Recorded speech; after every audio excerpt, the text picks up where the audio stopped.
पन्नगे च सुरेन्द्रे च कौशिके पाद संस्पृशि निर्विशेष मनस्काय श्री वीरस्वामिने नमः। परमात्मा बन जाना तो एक बहुत ही ऊंची बात होती है। परमात्मा बनने से पहले महात्मा बनना होता है। महात्मा बने बिना परमात्मा नहीं बना जा सकता। नमस्कार महामंत्र में अरहत, सिद्ध, आचार्य, उपाध्याय और मुनि, साधु, इनको नमन किया गया है। अरहत जो अध्यात्म जगत के जैन शासन में सर्वोच्च पद पर आसीन होते हैं, और सिद्ध तो मानो मनुष्य जगत के पदों से अतीत हो गए हैं। वे तो निरंजन निराकार विशुद्ध आत्मा हैं। आचार्य होते हैं, वे मनुष्य के रूप में होते हैं। और नमस्कार महामंत्र में मध्यस्थ हैं, दो ऊपर हैं, दो नीचे हैं, बीच में आचार्य विराजमान होते हैं। उपाध्याय और साधु वैसे भी एक स्थान की दृष्टि से भी संभवतः आचार्य से कुछ समकक्ष हो या नीचे के स्थान पर होते हैं, और वे अरहत सिद्ध ऊपर के स्थान पर होते हैं। जैसे 5 तलों का कोई 5 मंजिला मकान हो, उस 5 मंजिले मकान में तीसरी मंजिल में मानो आचार्य विराजमान होते हैं। परम पूज्य कालू गणी आचार्य थे। आज भाद्रव शुक्ला पूर्णिमा है, भाद्रव मास का अंतिम दिन है, और चतुर्मास में ये सावन भादवा, ये 2 खास धर्म के महीने होते हैं। इनमें तपस्या और ज़्यादा अच्छा व्याख्यान कार्य, धार्मिक ज़्यादा एक माहौल संभवतः रहता है या रहना चाहिए। तो 2 महीनों में यह भाद्रव मास और उसका आज अंतिम दिन है। भाद्रव महीना हमारे धर्म संघ के इतिहास की दृष्टि से भी महत्वपूर्ण है। कई ऐतिहासिक प्रसंग भाद्रव महीने में घटित हुए हैं। जहाँ भाद्रव कृष्णा द्वादशी परम पूज्य श्रीमद जयाचार्य का महाप्रयाण दिवस है, तो भाद्रव शुक्ला तृतीया परम वंद्य आचार्य श्री तुलसी का युवाचार्य मनोनयन दिवस है। कालू गणी ने भाद्रव शुक्ला तृतीया के दिन मुनि तुलसी को अपना उत्तराधिकारी युवाचार्य नियुक्त किया था, भावी आचार्य के रूप में स्थापित किया था। तीसरा प्रसंग हम देखें तो भाद्रव शुक्ला छठ कालू गणिवर का महाप्रयाण दिवस है। भाद्रव शुक्ला नवमी परम स्तुत्य आचार्य श्री तुलसी का आचार्य पदारोहण दिवस हो जाता है।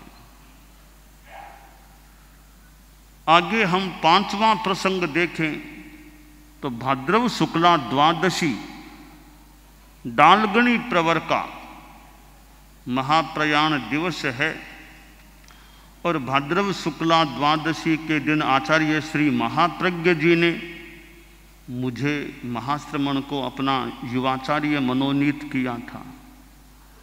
भाद्रव शुक्ला त्रयोदशी को देखें तो परम पूज्य परम वंदनीय भिक्षु स्वामी प्रथम आचार्य हमारे धर्म संघ के, उनका महाप्रयाण दिवस धर्मोत्सव का दिवस होता है और भाद्रव शुक्ला नवमी विकास महोत्सव का दिन भी अब बना हुआ है और भाद्रव शुक्ला पूर्णिमा आचार्य श्री कालूगणी का आचार्य पदारोहण दिवस होता है।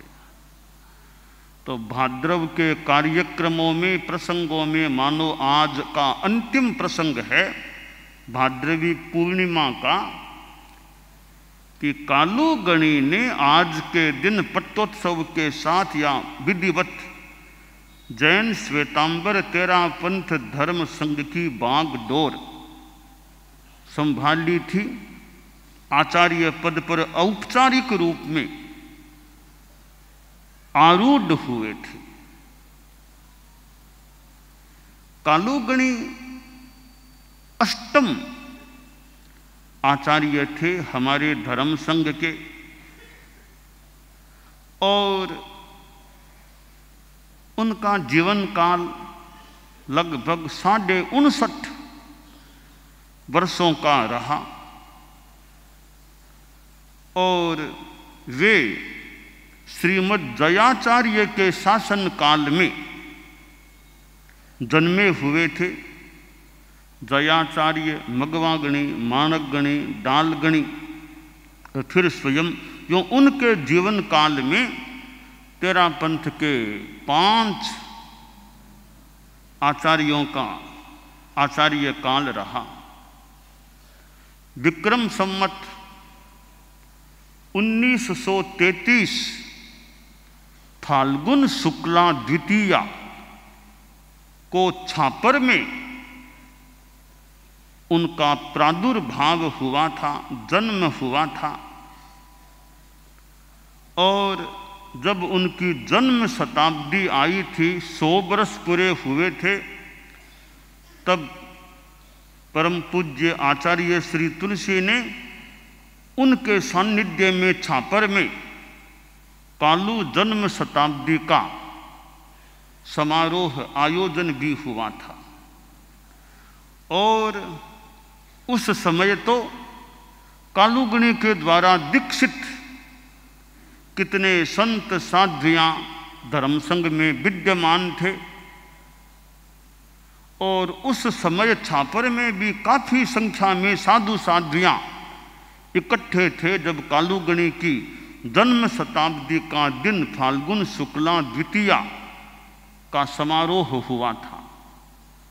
वह 100 वर्षों की उनकी जन्म की संपन्नता का समय था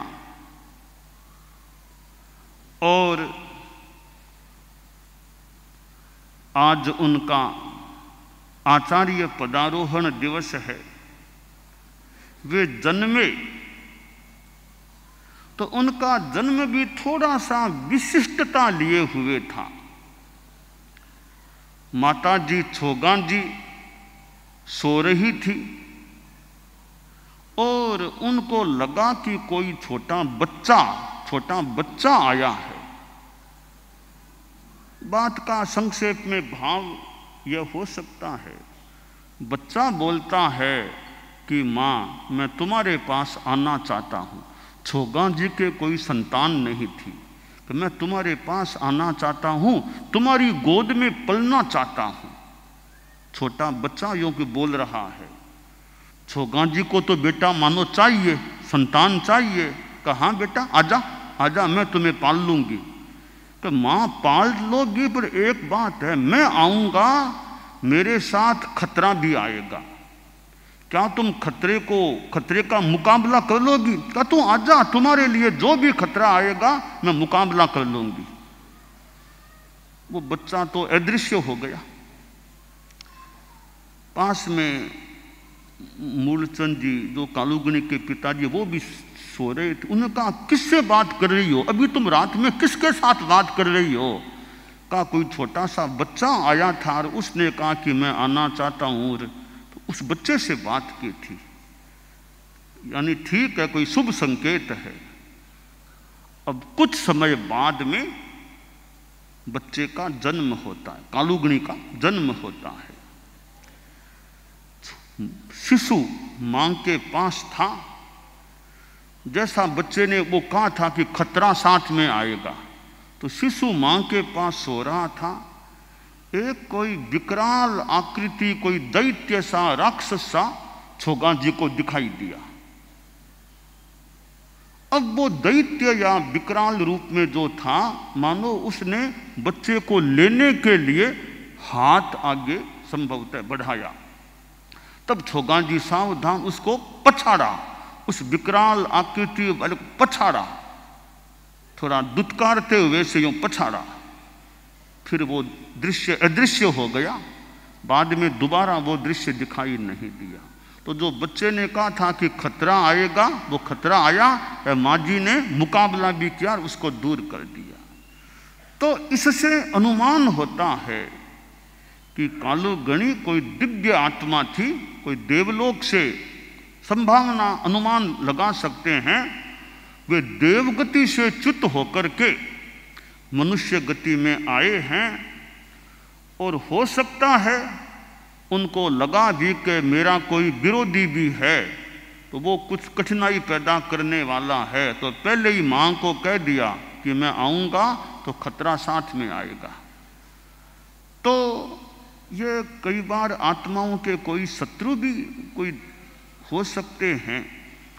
भगवान पार्श्वनाथ के भी थोड़े प्रतिकूल व्यवहार वाला व्यक्ति था, भगवान महावीर के साथ भी हुआ।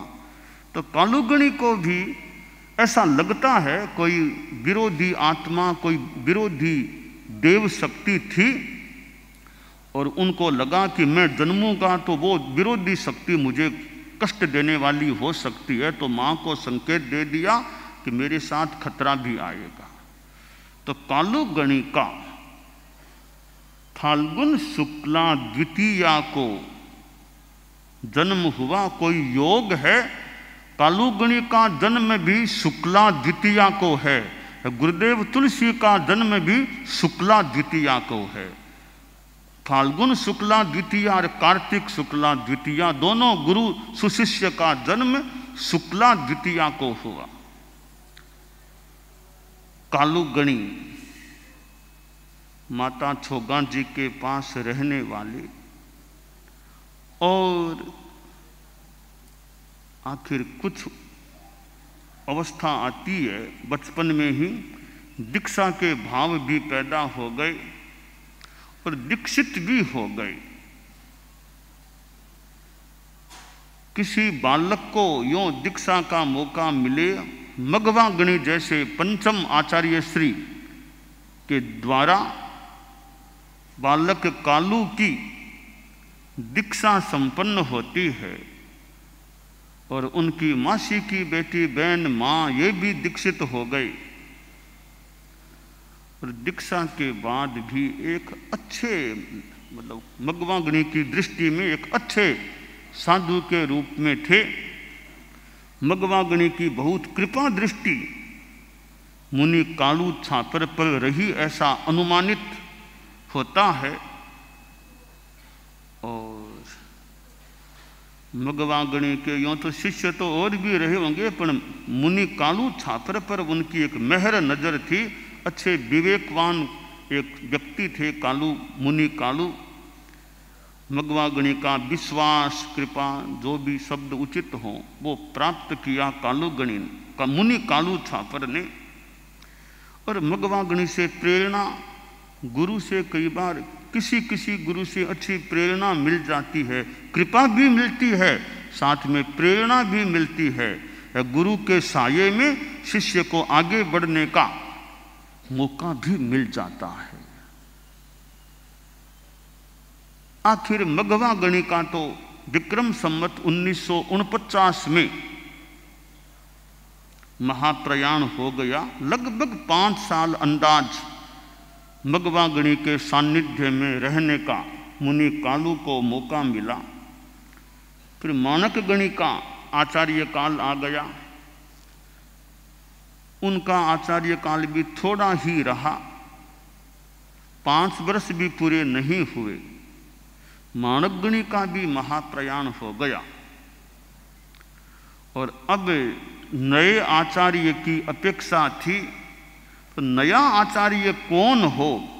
मानक गणी तो उन्होंने तो निर्णय दिया नहीं था, बिना निर्णय किए ही महाप्रयाण हो गया था, तो आचार्य का स्थान खाली हो गया था। अब भावी आचार्य कौन बनेगा, इस संदर्भ में चिंतन चला तो मुनि कालू छापर का नाम भी एक आया कि इनको भी आचार्य बनाया जा सकता है। परंतु आखिर उनको उस समय नहीं बनाया गया या वे बनने को तैयार नहीं थे। फिर डालगणी आचार्य के रूप में धर्म संघ को प्राप्त हुए और जब मानक गणी का महाप्रयाण हो गया, डालगणी आचार्य बने नहीं, लाडनू पधारे नहीं, बीच का जो थोड़ा काल था अंतरिम काल, इस काल में मुनि कालू छापर को भी बहुत अच्छे ढंग से संघ को सेवा देने का मौका मिला, कार्य करने का मानो मौका मिला। अंतरिम काल में मुनि मगन और मुनि कालू इन 2 का नाम आता है। अंतरिम काल में विशेष एक कार्य करने वाले संत थे। डालगणी के आचार्य काल में करीब 12 वर्षों तक मुनि कालू छापर को रहने का मौका मिला। डालगणी का आचार्य काल 12 करीब वर्षों का रहा था और डालगणी ने अपना उत्तराधिकारी पब्लिकली घोषित नहीं किया, प्रच्छन्न रूप में पत्र में नाम अंकित करके रखा था और मुनि कालू छापर को गोपनीय पत्र में उन्होंने अपना उत्तराधिकारी नियुक्त किया था और नाम प्रकट किया नहीं, संतों को भी कोई नाम बताया नहीं, थोड़ा सा एक अनुमान हो सके ऐसा इशारा तो दे दिया था कि जो नाम है वो तुम जो यहाँ हो उन्हीं में से किसी का नाम है, बाकी नाम बताया नहीं था उन्होंने। और आखिर लाडनू में विक्रम संवत 1966 भाद्रव शुक्ला द्वादशी, वो जो लाडनू में साधियों का सेवा केंद्र का स्थान है, वहाँ आश्रय डालगणी का महाप्रयाण हो गया।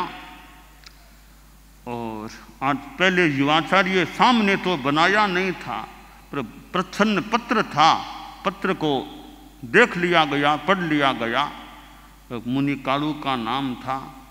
फिर उनको आखिर आचार्य के रूप में स्थापित किया गया। वो जो औपचारिक रस्म अदा हुई वो आज के दिन हुई। 12 को महाप्रयाण हुआ डालगणी का, पूनम को कालूगणी प्रवर का आचार्य पदारोहण हुआ।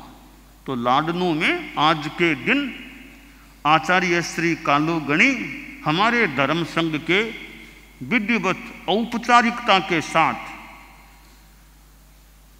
आचार्य पद पर आरूढ़ हुए और उनका आचार्य काल आगे बढ़ा। उन्होंने 27 वर्षों तक लगभग जैन श्वेतांबर तेरा पंथ धर्म संघ की शासना की, दीक्षाएं भी हुई। कालूगणी ने यात्रा भी कुछ की। अधिकांश समय तो राजस्थान में ही बीता उनका। थोड़े बाहर पधारे, थोड़े बाहर पधारने में, राजस्थान से बाहर पधारने में या तो वे हरियाणा पधारे। विक्रम संवत 1977 का चतुर्मास कालूगणी ने हरियाणा में भिवानी में किया था। एक चतुर्मास उन्होंने अपने आचार्य काल का आउट ऑफ राजस्थान एक ही किया, वो भिवानी हरियाणा में किया। एक यात्रा उन्होंने आउट ऑफ राजस्थान मालवा मध्य प्रदेश की थी। मालवा में मध्य प्रदेश में उन्होंने एक मर्यादा महोत्सव किया बड़नगर में। इस प्रकार उनके आचार्य काल के एक चतुर्मास भिवानी हरियाणा में, एक मर्यादा महोत्सव बड़नगर मध्य प्रदेश में, बाकी सारे के सारे चतुर्मास उनके आचार्य काल के सारे मर्यादा महोत्सव राजस्थान की सीमा में ही संपन्न हुए। तो वे राजस्थान में ही ज़्यादा रहने वाले थे। राजस्थान में रहकर उन्होंने अपने ढंग से धर्मोद्योत किया, यात्राएं भी की, राजस्थान में वैसे भ्रमण भी किया, थोड़ा बाहर भी हरियाणा और मालवा का भी उन्होंने भ्रमण किया था। और उनकी माता जी जो संसार पक्ष में थी, छोगा जी माजी महाराज, उनको विदासर में आखिर अवस्था फिर विदासर में मानो स्थिरवास के रूप में स्थिरवास सा उनका हुआ। और आचार्यों की माता जी विद्यमान हो, और माता जी की विद्यमानता में आचार्य का महाप्रयाण हुआ हो। संभवतः तेरा पंथ के इतिहास में एक ही आचार्य हैं जो अपनी साध्वी माता की विद्यमानता में महाप्रयाण को प्राप्त हुए थे।